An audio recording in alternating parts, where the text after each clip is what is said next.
أعوذ بالله من الشيطان الرجيم. بسم الله الرحمن الرحيم.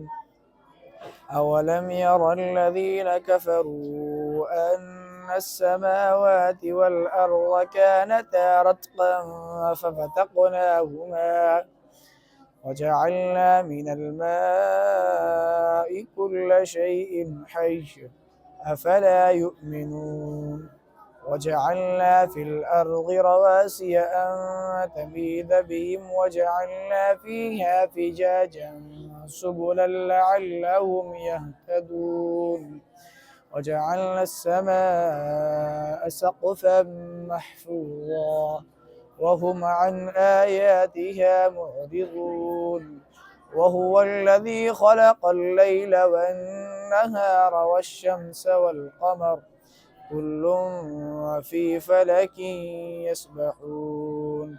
صدق الله العظيم.